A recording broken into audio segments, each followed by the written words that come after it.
Good afternoon, everyone.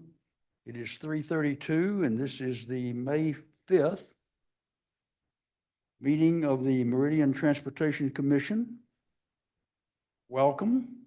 We will start with a roll call. And Mr. Ballard, I can hear you if you yell loud enough. Present. Loud enough. Mr. Shoemaker. Mr. Lancaster. Present. I am present. Mr. Hopkins. Present. Mr. Lewis, we were told would be out of town. Mr. Smith. Present. Mr. LeClaire. Present. Lily Miller. Mr. Bruner from ACHD. Present. Leila Kloppenstein. Present. Welcome. Miranda Carson. Kate Dahl. Present. Justin Price. Present. Sergeant Smith. Corporal Wetzel, are you with us in place of Sergeant Smith? Mr. Chair, Corporal Weitzel will join shortly after 4. Okay, if you could wave at me or something, let me know when he appears. Ms. Murray from Legal. I'm here online. Thank you. Thank you, ma'am. Glad to have you back us up. Ms. Hill is at her post, or we wouldn't be able to be doing this. Next item is the adoption of the agenda as presented. Do any of the commissioners have a suggestion to change anything in the agenda, or does the staff? And if there are no changes, we'll take a motion to approve. Mr. Chair, I move to approve the agenda. Mr. Lancaster made a motion. Do we have a second? Second. Mr. Hopkins, we have a motion and a second. All in favor, please say aye. Aye. Anybody against? Thank you very much. Next item is the approval of the minutes of March 3. We will take comments, changes, or A motion.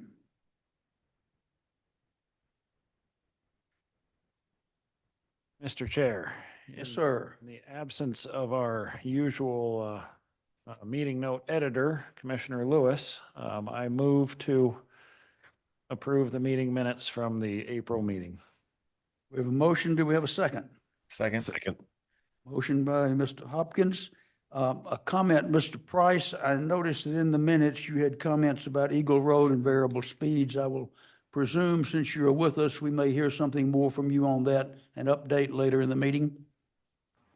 Sure, I can do that. Not much to update except the contract and change order are complete and we're waiting for a date the contractor can start the work. So that's about what the update is, but hopefully in the next week I'll have a start date. So, Okay. Thank you. yep. Any comments on the minutes? We have a motion and a second. All in favor? Aye. Aye. Opposed? The minutes are approved. The next item, transportation project updates. Ms. Hill, please. Thank you, Mr. Chair. So for this month, your project updates start on page 6 and go through 13. There are some new bolded updates to kind of call your attention to. There is an update on the Eagle Road, Lake Hazel to Amity project on page 6. We were able to just kind of put a comment in there that the current schedule for that project has the intersection open to slated to open to traffic in late July, early August. So that's one I thought worthwhile mentioning. I've also included updates on a lot of the Meridian downtown pavement and pedestrian improvement projects. If you've driven around or walked around near downtown, I'm sure you've noticed that a lot of the segments are under construction. So some of those have been completed. So I've called attention to 4 of those, and those are on page 10. Just if you have questions or want to see the progress on that. This month, also ITD provided updates to the projects. So I think their last update was a few months ago. We were able to get updates on most of the projects. I think the one that we weren't able to include in the packet was the Eagle Road safety review, but I know Justin's online today, so if he has anything else to add, we can do that. So there are several updates on there, and I don't know if you guys have questions for Justin, and I can pause there, just specific to those, but a lot of those I just take from ITD and include for the packet for you guys. Mr. Price, any additional comments regarding the updates? Yeah, there wasn't a whole lot more on the Eagle Road, which is why it didn't get updated, mostly because we was hoping to have a time, a schedule for when the contractor could start work. As I mentioned, the change order's been done, it's been funded, and the contractor's been selected.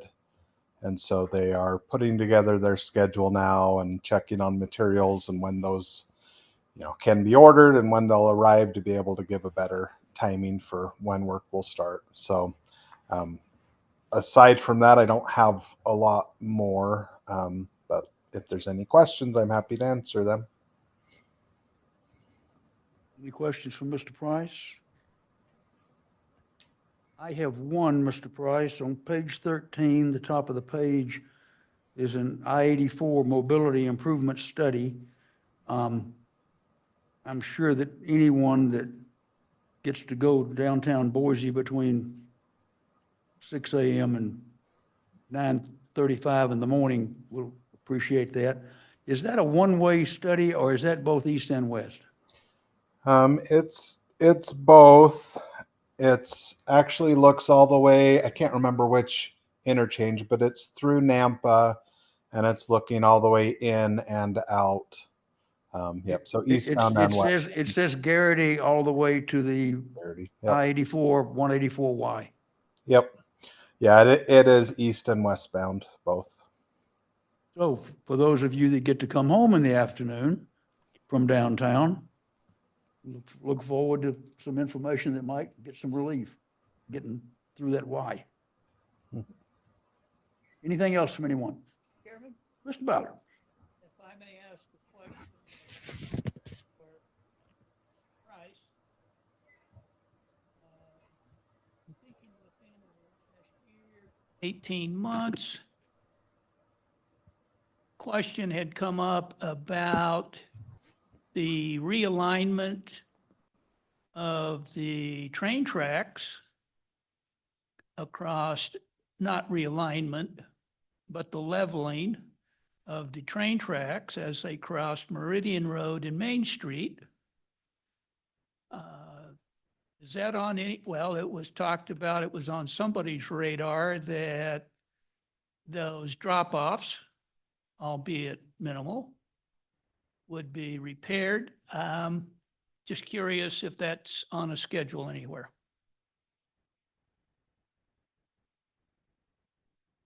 Mr. Price? I haven't seen anything about a project for that.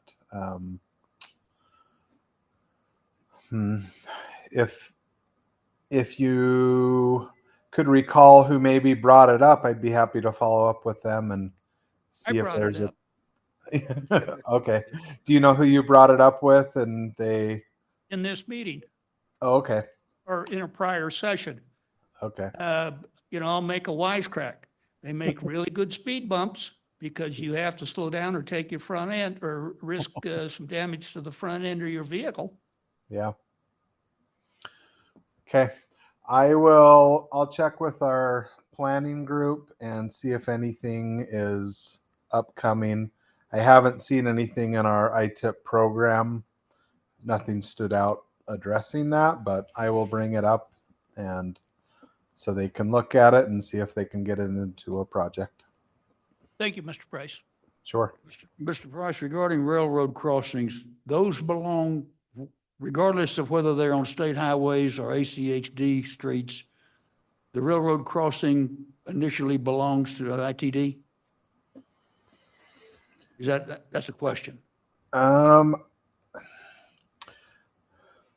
There's someone else on this council who may even have a better answer than me, Mr. Lancaster. I can ask we have a railroad specialist. They are out of our headquarters office. I know there is some tie between ITD on all of the roads, but we don't really do projects. Let's see. In my 12 years I of. think the projects are done by the railroad, but somewhere I remember in one of these meetings that Yeah. ITD had an oar in the water. Yeah, and we do, and Mr. I'm not. Lancaster, if you could, Yeah, Help Mr. us out. Chairman and Mr. Price. So I can jump in with what I know. So the railroad companies have a big part to do with it. So the railroad companies, their right of way predates everybody's right of way. So the railroad lets roads cross their railroad, basically. So they're integral to it. ITD has a part in it, but local agencies are ultimately, ITD will just coordinate through local agencies on local roads that cross railroads. So there is some oversight, but the ownership is still with the railroad and with the local agencies if it's not a state highway. does that translate to everybody's responsible, but nobody is responsible? Maybe? Yeah. Everybody's responsible, but the railroad's in charge, I think is Yeah. that translation. In years and years past, I tried to contact the railroads and I lost my note after about 30 years. I couldn't remember who I was trying to call because I could never get anybody to call back, but. You're not the only one, Mr. Chairman. Okay, thank you, Mr. Ballard. Mr. Chairman, Yes, sir. I have a question about the projects too, if I may. Yes, sir, please. So this is a question for Heather. On page 8, says Locust Grove Road Bridge. Where is that bridge? Just out of curiosity. Commissioner Lancaster. I honestly don't know in relation to what cross street it was. I'd have to look it up and I can certainly share that with you, but offhand, I'm not sure. I included this update in the packet because I think it's one that's been missed for a while. And I can try to get it by the end of this meeting because I think I have it in my email. Okay, sounds good. Maybe one of those questions you hope no one would ask and I found it, so that's fine. Thank you. Mr. Chairman, Mr. Ballard. let me circle back to my question. And Mr. Price, I'm not being facetious when I ask this. Would you be in a position to identify the person with the railroad? Because I know that there's a short line that services this that is somehow connected with Union Pacific. But would it be possible to identify the person I may contact and ask that question? So I'm sure I could find out who our main contact is. I don't know that I know we have trouble getting responses as even coming from the state agency. So I don't know that it would go a lot better.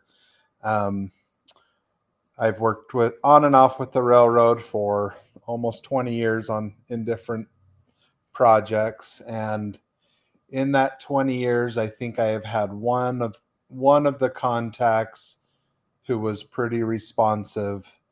And after about a year and a half, they were assigned 2 other areas in addition, and then I never heard from them again. So I could find out. We have, like I said, we have a railroad person who at the department who handles most of that stuff, and talking with them, it's hit and miss how good the communication is anyway. So I could try to find a name. I don't know that it would matter a whole lot. I will email like I said, our planning department, and I'll include the railroad individual so that we can try to find the answer as quickly as possible as to what can be done, should be done, what type of participation it would look like. So I think that's probably the quickest and most efficient route. But if we don't have success there, then I'm happy to try to find a contact and share it. It's not a proprietary contact, that's for sure. Thank you, Mr. Price. I think I understand your answer. Great. If it's a fool's errand, I'll spend my own time chasing that errand. Sounds good. Mr. Price, not to get off of railroads too quickly, but while you're at it, if you would make a note to add the Black Cat Railroad crossing north of Franklin to your, what's the status question, please? We've talked about that in here before a few times, and at one point, it actually sounded like somebody was paying attention, but nothing's happened yet. So if you wouldn't mind adding that one to Mr. Ballard's locations, I'd appreciate it. Okay. Yeah, I recall from some of the meetings it had gone from stop condition to yield and then back to stop. But it's the same type of treatment was the question, right? How to make it smoother across that one as well. Mr. Chair, if I may, on the Black Cat Railroad crossing, as part of the ranking process for the last 5-year plan, that crossing was added as a community program, number 3, just as kind of a reminder and for conversation. So we did prioritize that with the request to reconfigure that crossing to remove the stop signs. We didn't specify what sort of treatment, but something to improve safety, keep the flow of traffic moving. And as part of that, I've reached out to the planning group at ACHD, ITD, and Kelly's on some of those emails as well, just to kind of see like a status update, just to see where we're at with what that might be, any potential costs, and just see how those conversations are going. So I think it is on everyone's radar for that one, since we did bump that up and try to prioritize that. And I can report back when I have something to share. It wasn't just the fact that it's rough. It was to get rid of the stop sign and put in a signal.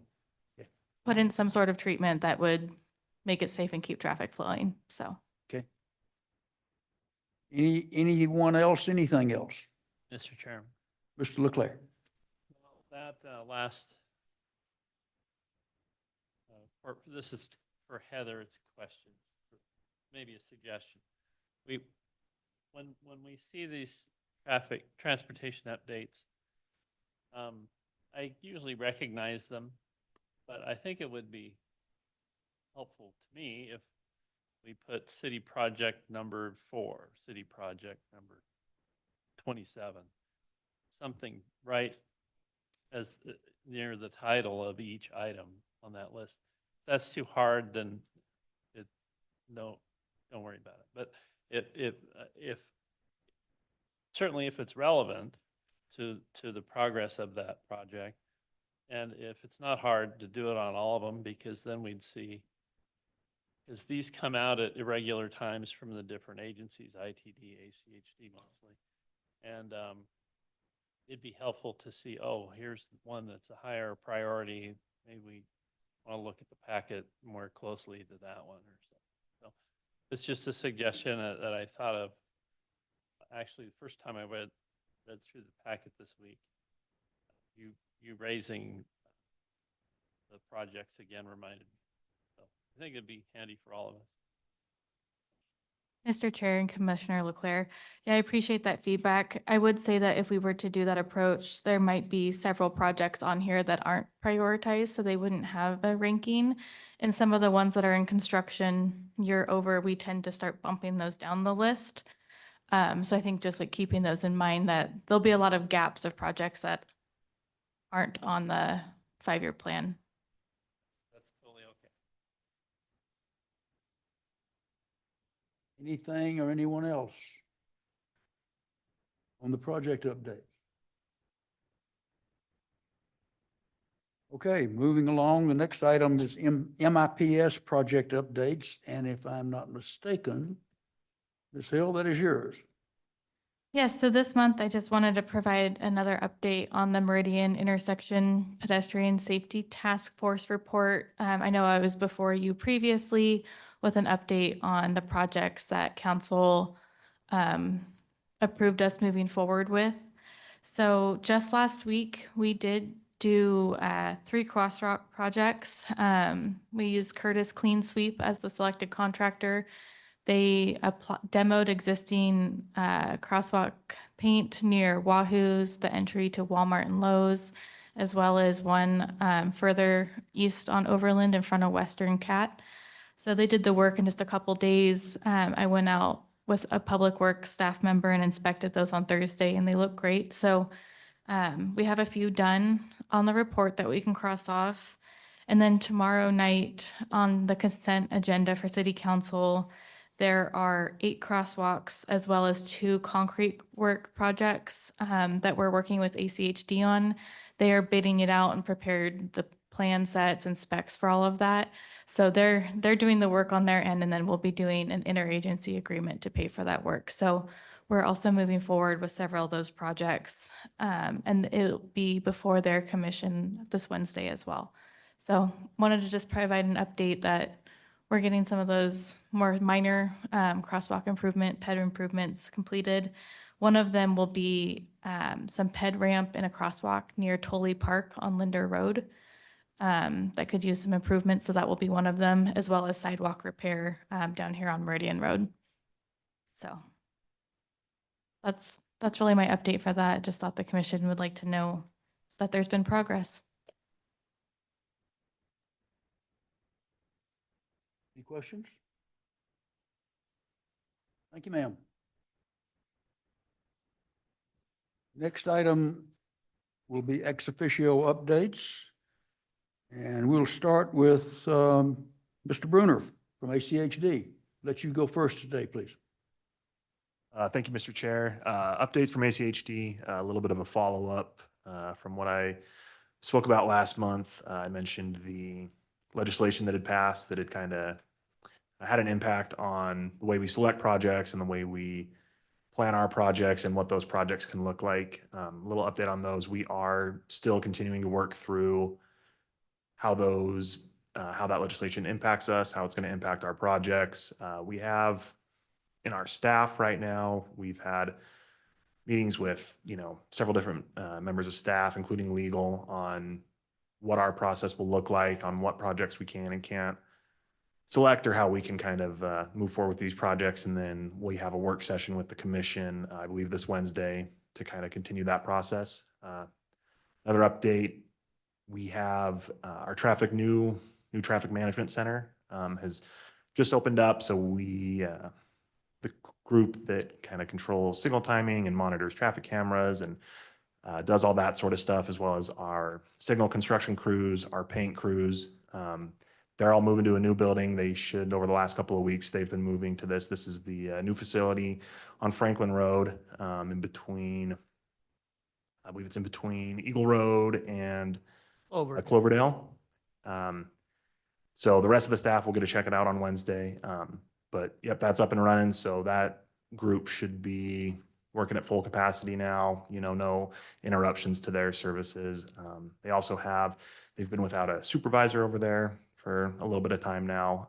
That position has been filled, so they've got leadership over there, and so they should be up and running pretty well. And then also our planning group, they're working on finalizing the 5-year plan. Got a little delayed again because of the legislation that kind of threw a wrench into things, but they're working through it. We should have a finalized 5-year work plan, should be in August this year. So once that's completed, we'll have updates. We'll be able to talk about the new projects that are on there, including what projects are going to be happening here in Meridian. Is it too soon to expect a direction from ACHD due to that legislative action you were talking about? What I've heard is the answers people have gotten are, we're working through it, trying to figure out what it means. Yes, Mr. Chair, that is correct. We've determined what we think it means, and we've been working with our legal department to make sure that we're meeting the intent of this legislation. We don't want to be coming up with these workarounds that are just going to result in more legislation next year. So we're really taking our time, being careful, making sure that we're following the intent of the legislature with what they want to accomplish with these bills.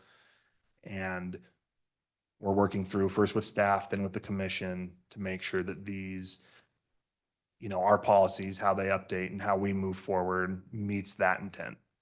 Okay. All right, Leila Klopfenstein, what's Compass got for us today? Good afternoon, Mr. Chair and members of the commission. I am just going to talk quickly about a few public comment opportunities that Compass has going on.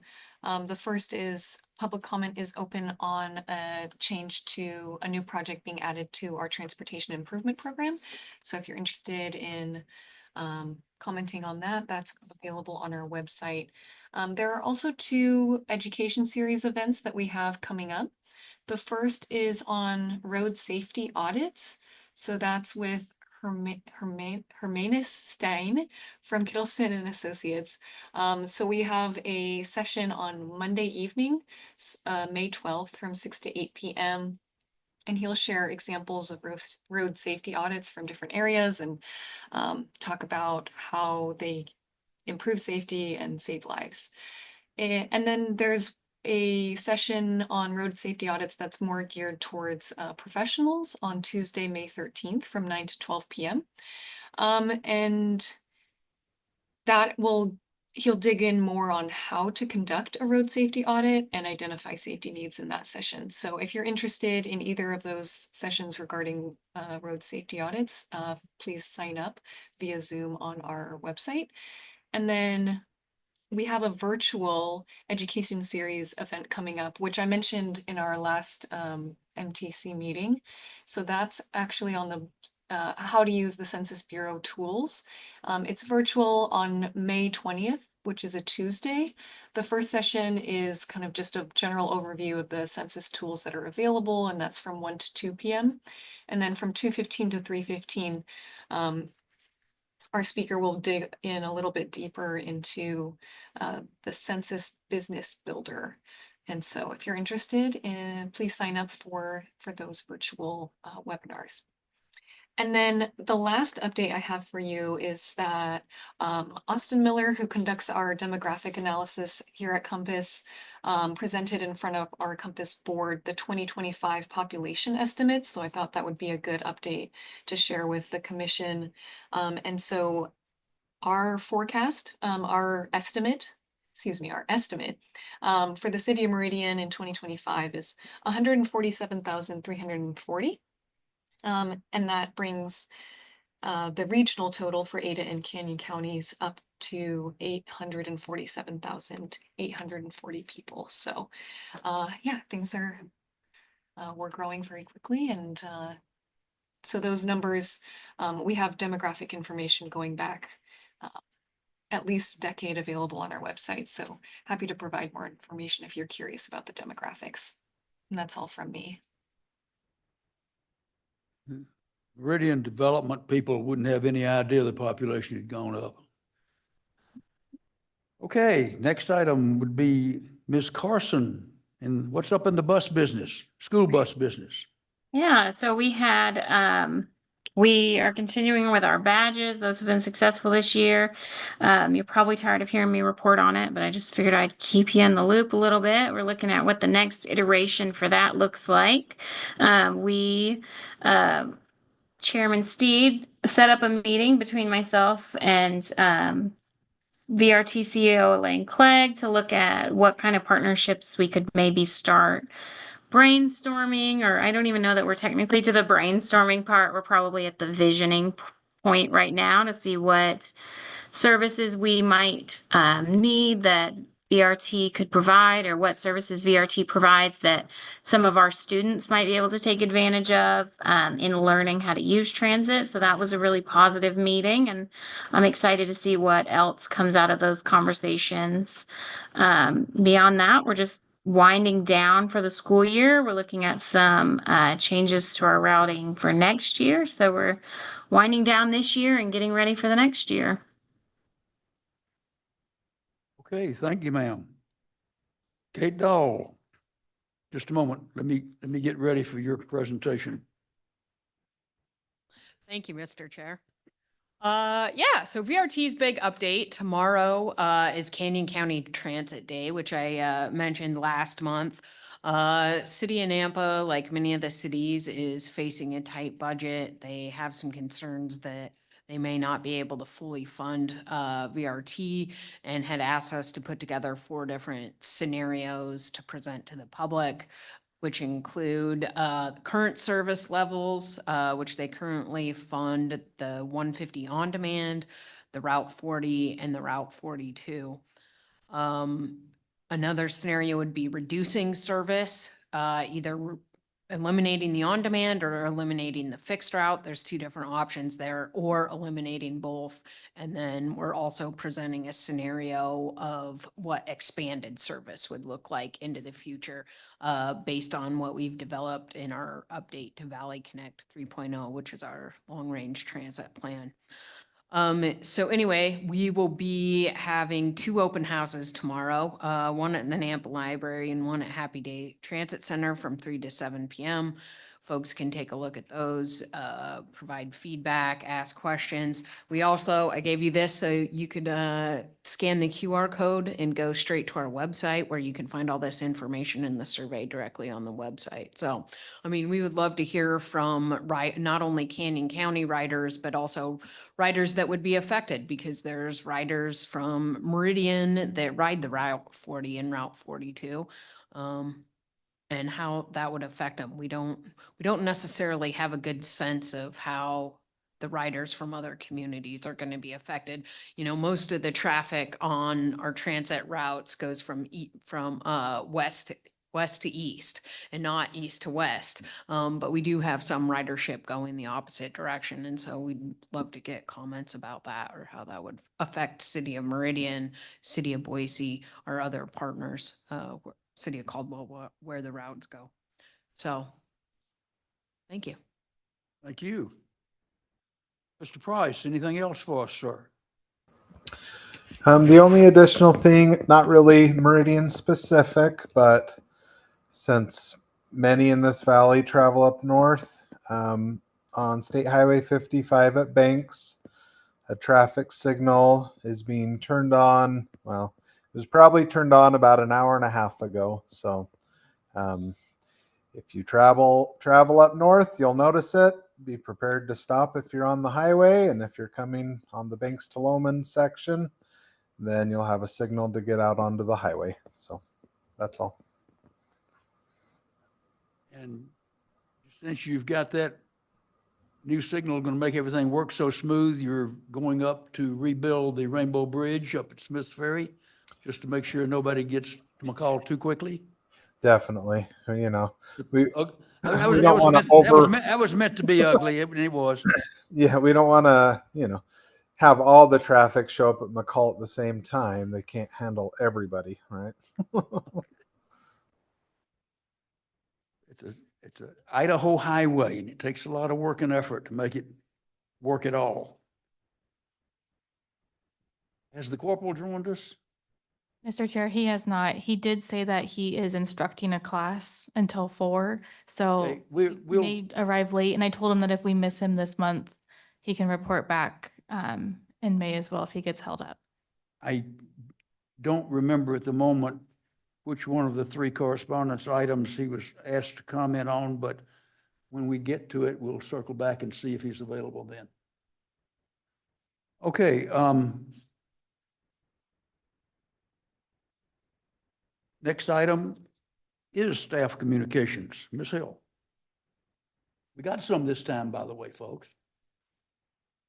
Yes, Mr. Chair and Commission, there are 3 or 4 staff correspondences that the mayor's office received and that staff has been a part of working with our partner agencies.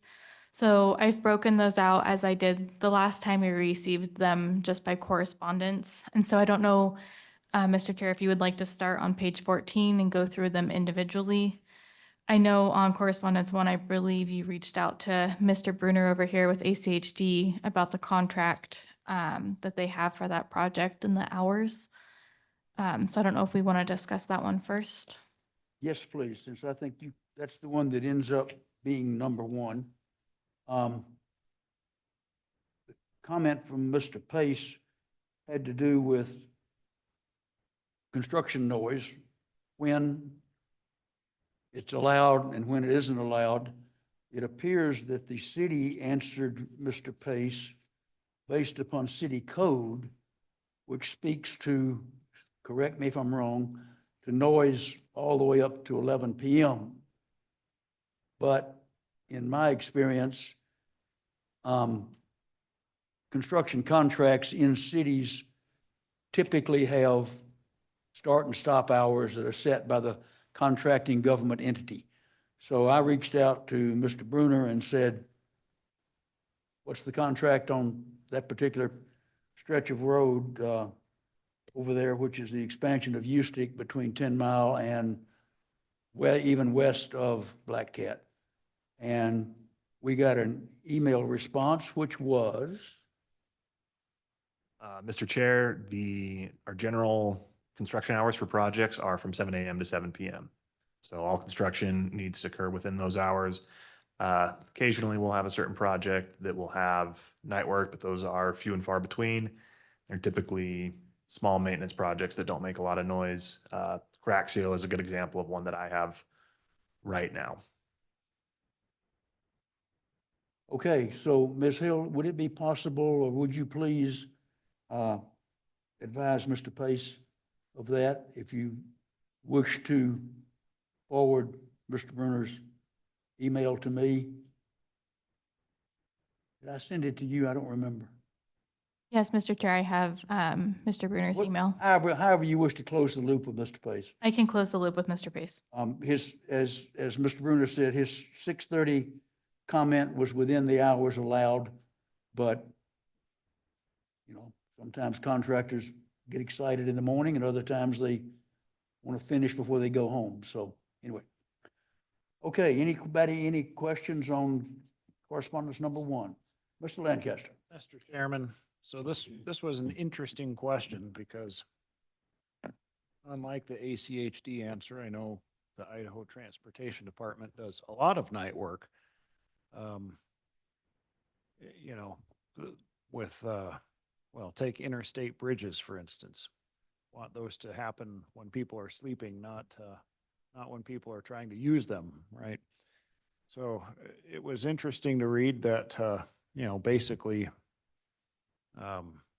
highways and roads, work can happen anytime up to those agencies. So that was interesting. You know, I suspect that we'll see more and more night work happen in the future. You know, we just got an update on the growth in this city and this valley. And, you know, as things continue to grow, we're going to be looking to do more and more work during off hours. So I expect this to grow, not to shrink. Yeah, I believe that I-84 between Garrity and 10 Mile is closed one night this week. I don't remember which night, maybe Wednesday night, to do on the flyover bridges. And then y'all closed Eagle Road or limited it when you were adding the additional lane along the southbound side a year ago or something like that. Sounds about right. Okay. Anyone else on number one? Okay, Ms. Hill, remind me what number two was. So number 2 is the one that, if I'm looking at my emails correctly, this is the one that you had asked that Sergeant Smith pull crash history data. Okay, let's So we can skip wait. that one and come back to it last, if you don't mind. Yep. So then the third one starts on page 22. I had to make a crib sheet to try to keep up with where this stuff was. Yeah, the third one, if you work reverse, starts on 19 and goes through 22. And this was a request of excessive speeding in the Kentucky neighborhood area between Victory and Harris. And it ends in a lengthy email provided by John Wasson, speaking to the peak hour volumes and just his recommendations, and that ultimately ACHD would not consider it eligible for traffic calming at present, so.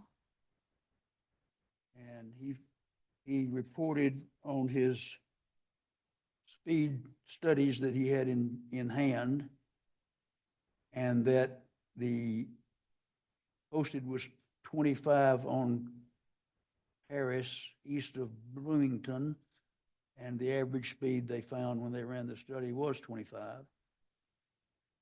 And then the Kentucky south of Victory was posted at 25, I presume. I'm looking to see if I can tell. Does he say?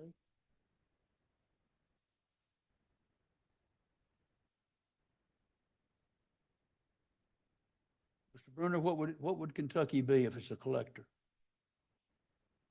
Mr. Chair, it could be either 25 or 30. I should be able to look it up real quick if you give me just a moment here.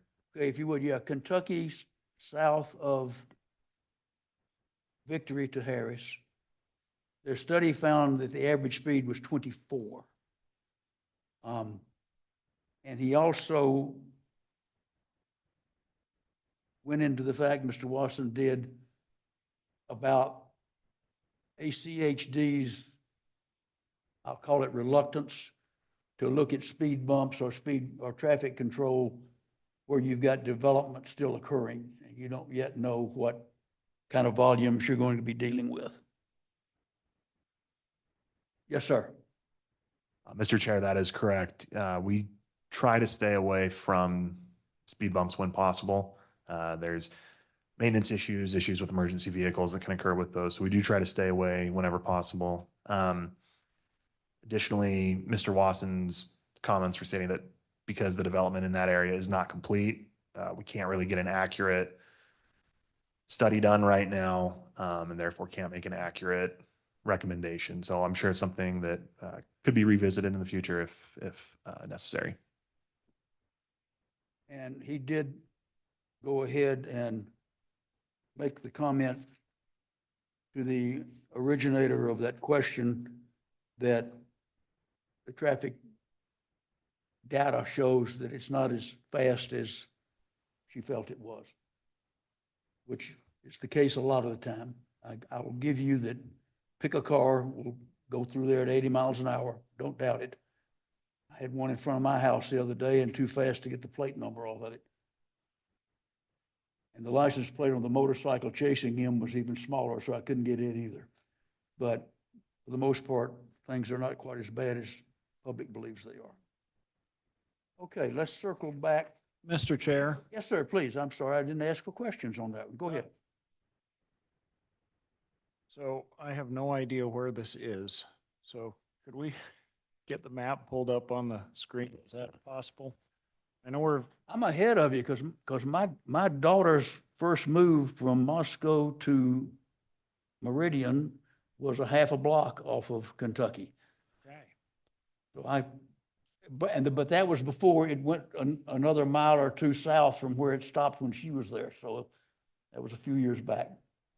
Well, I know where Victory is and I know where Kentucky is, but I think this is a different Kentucky than the one I've been to. It's one or two streets west, while she's pulling that up, it's one or two streets west of the canal curve on the east end of Victory as it approaches Meridian.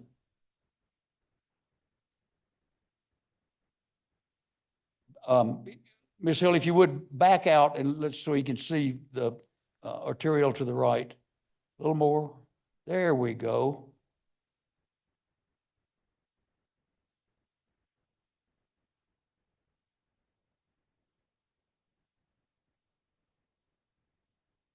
Kentucky is the S-curve street that comes south from Victory. Does not go north.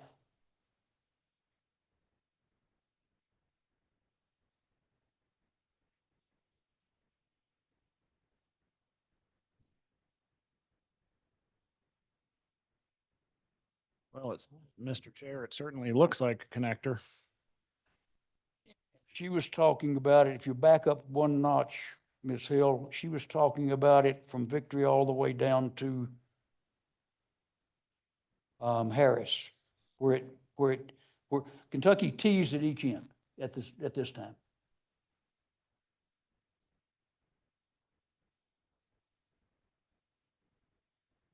Okay, thank you, Mr. Chair. Anyone else on this correspondence? Mr. Chair, just to verify, it is 25 miles an hour on Kentucky. Okay, thank you very much.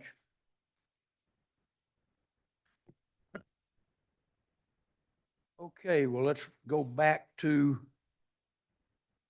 correspondence number 2 that begins and reads backwards from page 18. And I'll be with you as soon as I can find 18 in my file.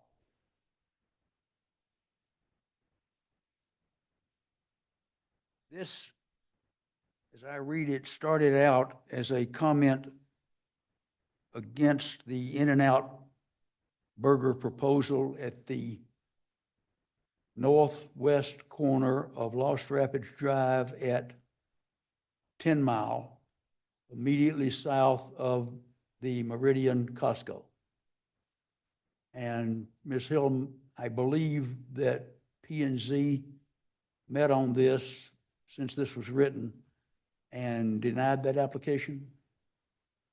That is correct. Has any other movement on it occurred? Anybody appealed it, or do you know anything more? Mr. Chair, so the findings actually have not been before the Planning and Zoning Commission yet. They're on the 16th, if that's a Thursday. So like 2 weeks or 10 days or so from now. Okay.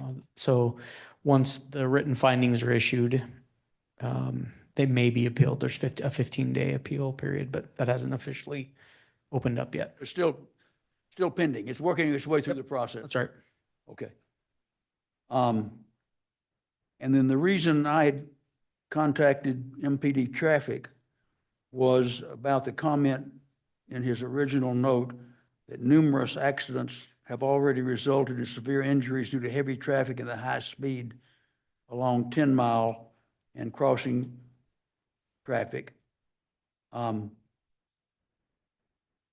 then traffic problem on Lost Rapids at the Costco exit. That's again, in my neighborhood, I drive it. I don't know what the crash data is. And if Corporal Rutzel is with us, he can tell us, and if he isn't, he can't.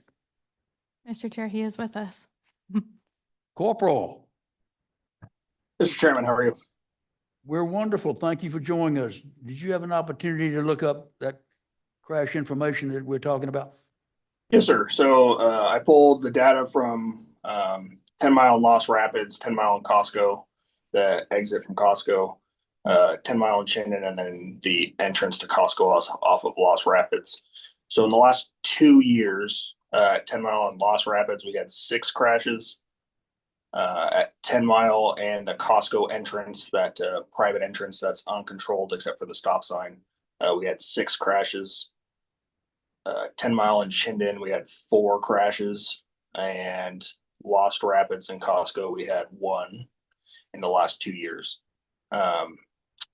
All the ones at 10 Mile and Chinden did not appear to have anything to do with that intersection. It was just people turning right that failed to yield. The ones at 10 Mile and Lost Rapids, most of those were basically people running the red light. And then the 2 at the actual entrances to Costco were both people failing to yield, either pulling out of the Costco or pulling into. But yeah, basically 6 at Lost Rapids, 6 at the Costco entrance off 10 Mile, 4 at 10 Mile and Chinden, and 1 at Lost Rapids and Costco in the last 2 years. So what does that mean? If you deal with this all the time, 6 in a 2-year period is that's traffic in Meridian, or oh my God, or what? What? Yeah, I mean, it's something that we're aware of, but I wouldn't say it's a big problem for us. Like I said, the 10 Mile Lost Rapids one is people running the red light. It's already an intersection that's already signalized. It's just people not paying attention or not obeying the light. So I mean, it's the 10 Mile and Costco entrance off of 10 Mile is we only have 6. So I mean, again, 6 in 2 years is a pretty small number for us, to be honest with you. Well, kudos to Mr. Price and Mr. Lancaster, because your little intersection at 10 Mile and Chinden, which has hardly any traffic at all, only had 4.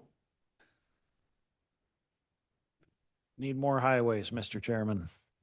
And I'll just tell you, you're getting more and more people turning east out of Costco in the right only, and then doing a U-turn at 10 Mile headed back toward Caldwell. They seem to be understanding how it works. They seem to be using it, and they don't all seem to be meeting in the same place at the same time. Corporal, were any of those injury accidents? Yes, there were at 10 Mile and Lost Rapids, there were 3 that were injury crashes. 2 of which were possible. So like somebody complained of pain, but there wasn't anything visible. The 10 Mile and Costco entrance, 4 of the 6 were possible injuries. And then 10 Mile and Chinden, there was 1 that was an injury crash. Great. Thank you for that information. Yes, sir. Commissioners, comments, questions? So, Mr. Chairman, Mr. Ballard. I'm working through this correspondence.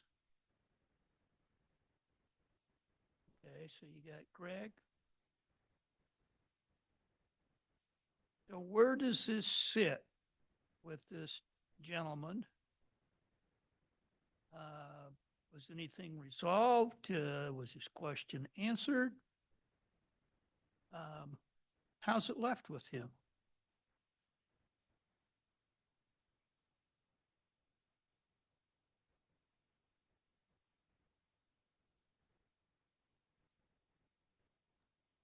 Mr. Chair.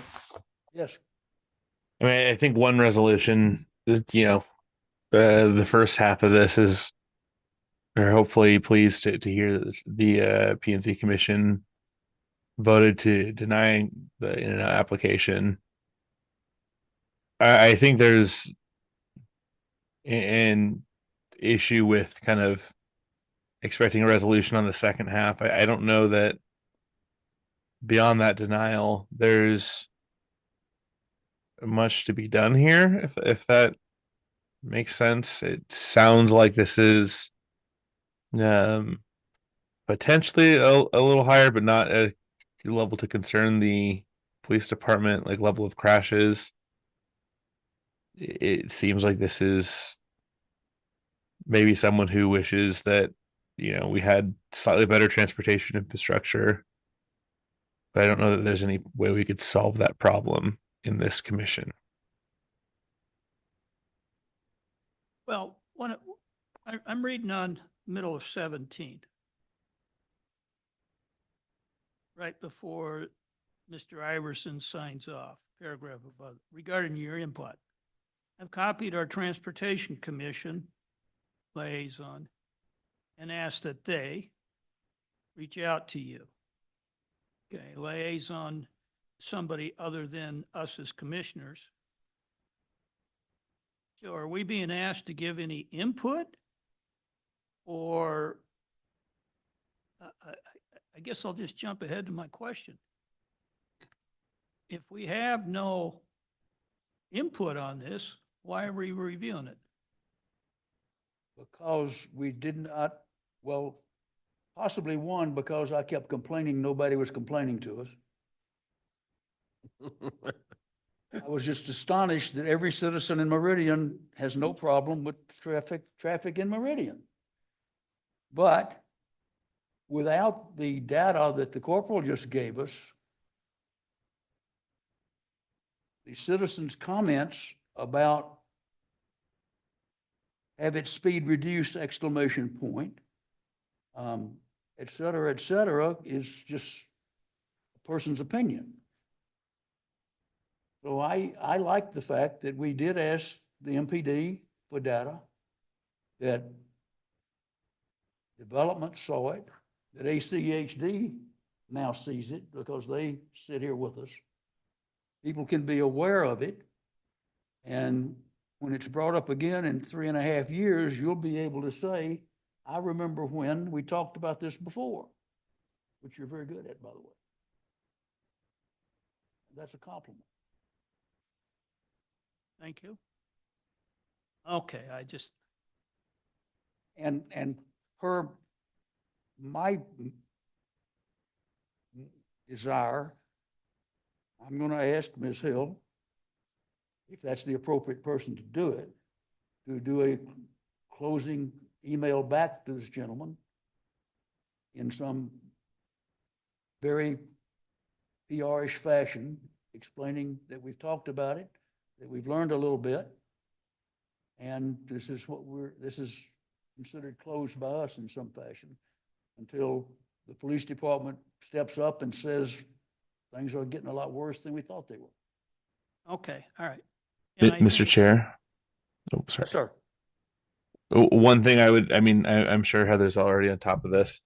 But we could just add this to also the discussion of the bike path and in the bike lane and those facilities, potentially look at them in the 5-year work plan discussions in the next year and also inform them of that.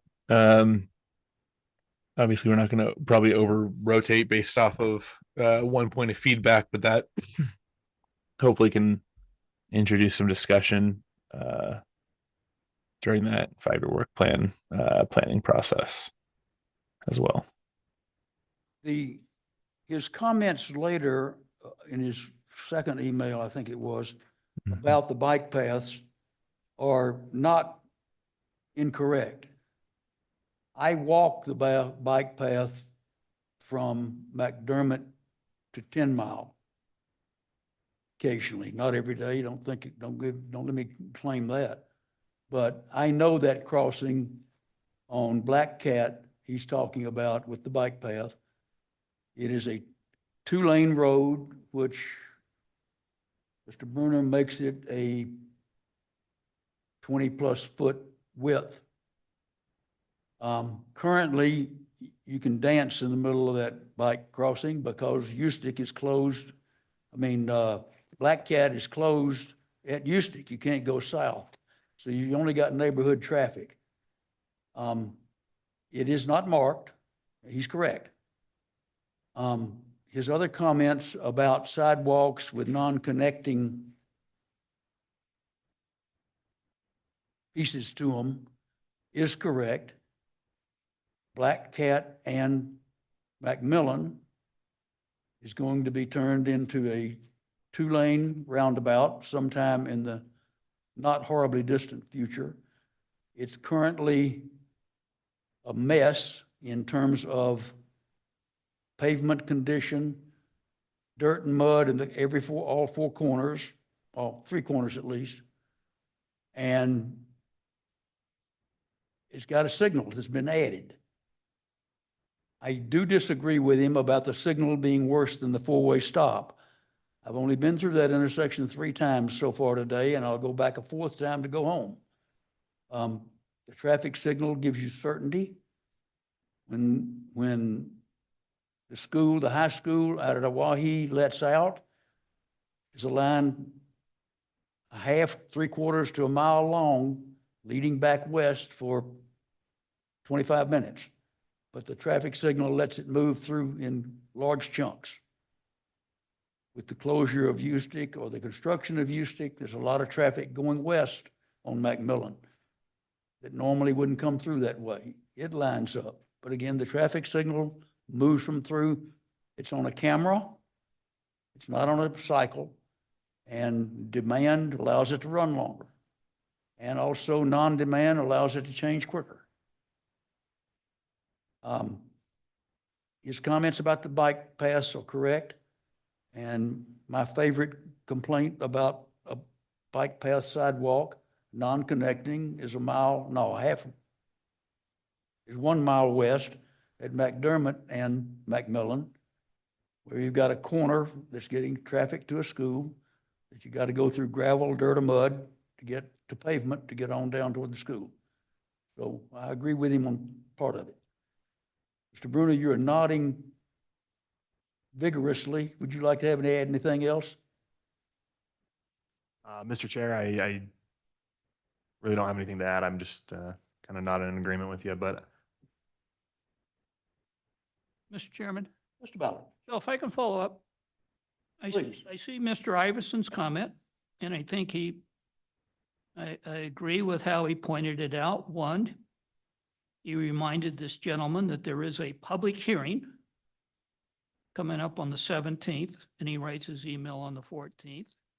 So that's an invitation for the citizen, if he wants his voice to be heard in a, I'm going to use a poor adjective, a louder forum, if you will, or even be on the record, because you have to sign in to speak to P&Z or any committee. So I think that that's appropriate. 2, he says, we'll bring this in front of the Transportation Commission.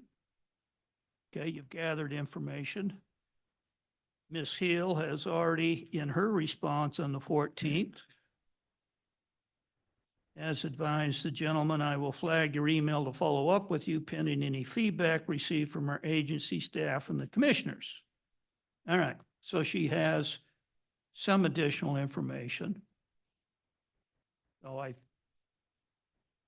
okay, now I've answered maybe my own question, that this process came before us, maybe to add some additional information to let Ms. Hill do her job. I see that. If I can go to bike paths, that's kind of an interesting question. Because I see bikes on the road, not in bike paths a lot of the times. When he says there's not a safe way to cross, I would beg to differ with ACHD. I think they probably designed the road for appropriate crossing. So I'm just kind of curious how we would get into that question. Well, I think Mr. Smith's comment a few moments ago about picking up the bike path thing in the next 5-year work plan is certainly appropriate. But until they widen Black Cat at that bike path crossing at the bridge, I'm not sure what they might want to do with it. By the way, I've taken a look at the width of Black Cat on the north side of Eustic. It's humongous compared to the 2-lane blacktop strip it was a month ago. May I ask a follow-up question? Please. Don't know the answer to this, and I'll ask it very broadly. Is one type of road more conducive to a bike path? For instance, we've kind of discussed Eagle Road at times. Where would you put a bike path on Eagle Road? Practical speaking, that's not a good place to be riding a bike unless you're removed. So is it the policy that every road that is now built mandated to have a bike path?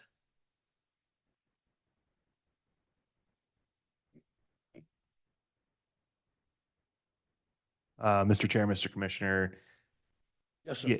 yeah, that is, Mr. Lancaster was stirring in his seat and I was kind of looking at him, but you spoke up first. Please go ahead.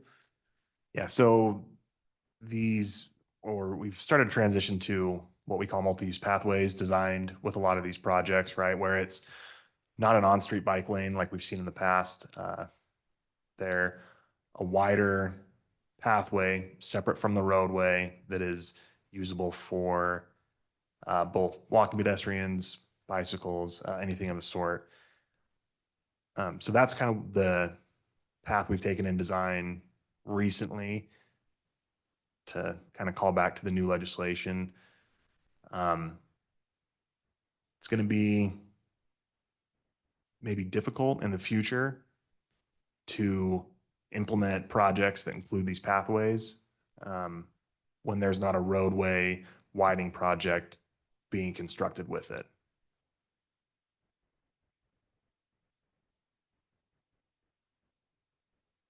Okay. I'm reading between the lines. I think I see the answer. Anyone else?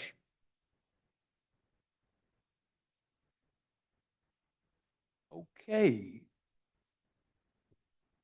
That concludes our agenda. You see there's a list of 1, 2, 3, 4, 5 future meeting topics. Mr. Hood, is there any, it looks like we've added a June 2 date to the ACHD queuing analysis. Is that a good estimate? Mr. Chair, Commissioners, yeah, I believe Mr. Bruner, we had a brief conversation last week and he's still trying to coordinate that, but that is what we're targeting is next month's agenda to have someone from ACHD come and discuss that. Okay, and the same. That changes, so I won't swear to that, but that is what we're, that's what we're targeting. We won't hold you to it. And the same thing on State Highway 69, Cooner to Meridian Corridor Traffic Study. Yes, Mr. Chair. I spoke with Mark Wasdall and they're reviewing the public comment that was received as part of that online meeting that was out. So they're planning to come on June 2nd and share that, an update in that information. Good. And we have no timetable for the bylaw discussion yet. That will come. And the CICAC update will come when the CICAC does something.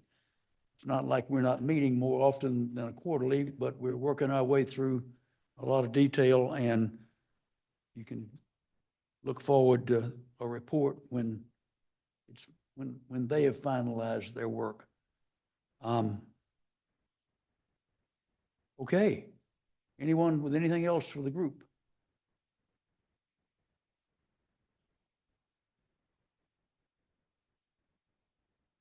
I can never remember which of these committees, commissions I chair requires it, but let's just do it. Chair will entertain a motion to adjourn. So moved. Do we have a second? Second. Second by Mr. Ballard. All in favor, please say aye. Aye. Aye. Anyone want to stay? We are adjourned. Thank you all.